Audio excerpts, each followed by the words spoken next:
Welcome to Nugget 12 with Steve Grohman. Now let's follow up on our flood experiment. Stratigraphy is the proper term for the layers we see across the Earth in places like road cuts or on a grand scale at the Grand Canyon. Steve, can you delve into the history of stratigraphy for us? Yeah, the law of stratigraphy was actually invented, if you want to call it, developed, whatever, by Father Nicholas Steno. He was a Catholic priest, lived in the 1600s.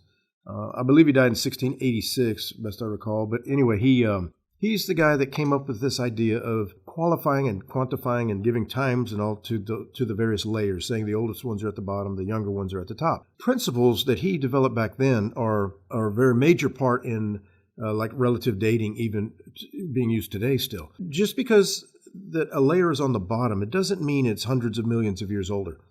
And sometimes I'll use an example. Like right now, we're sitting at a table, and there's a microphone sitting on top of the table and a computer on top of the table. The table is sitting on the carpet. The carpet is glued to the floor. The question is, yes, the floor was there before the carpet. This microphone wasn't set on this table before the table was here. So yeah, the thing was under it was there first, but the question is, how long did it take? And when we do the experiment in a jar in the room and people watch layers take place very, very quickly, it becomes very apparent that this stuff happens rapidly. Another problem is oftentimes there are single trees that run through several layers of those rock strata. They'll say those layers are millions of years apart from each other or in age of each other, or the layer itself is millions of years old. But yet how can single trees be running through several of them? And it's not like there's just one. The Pope beatified Father Steno in 1988. He made it to 3 of the 4 stages to become a saint. He's considered the blessed Nicholas Steno in the Catholic Church. The point is, this guy is the one that invented this thing way back when, but his ideas are still used today to date the rocks by the fossils and the fossils by the rock. It's just flawed. He was the one who started the whole idea that it wasn't a rapid flood type thing, that they had to have been laid out over a long period of time? Yes, he's not necessarily the guy that started it. There were a lot of people coming together with the same generalized concepts or whatever. He's the one that made sense of it and published it to the public. You know, he did the dirt work. He did the dirt work. That's a good way to put that. Right.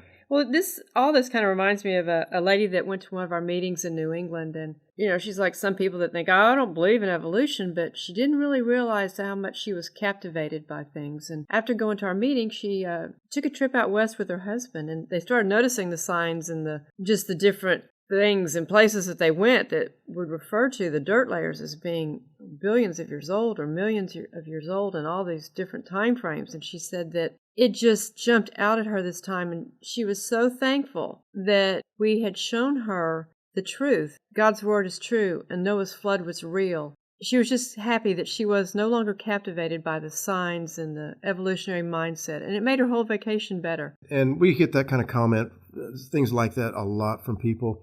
And, even as we travel across the country, we look out, and I make comments all the time, even driving the motorhome. There are areas across this country where you just look out and it's just flat as can be. Obviously was laid down by moving water. Sometimes whether it's Paladero Canyon in North Texas or whether it's the Grand Canyon in Arizona, you can see where a massive washout took place.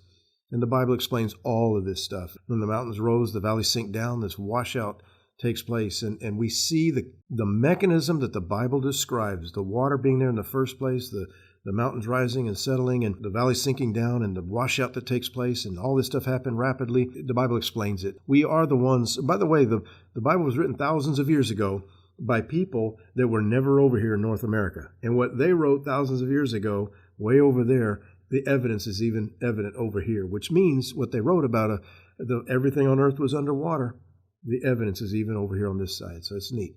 So when you see these things, when you're driving with your family across the country, use this as a time to explain the flood and have a great conversation with your family. Absolutely. Steve discusses this information in detail in Noah's flood, in the lesson on after the flood, and the lesson on rock-solid proof. Thank you. Keep watching our nuggets. And while you're at it, tell 10,000 of your closest friends about our YouTube channel.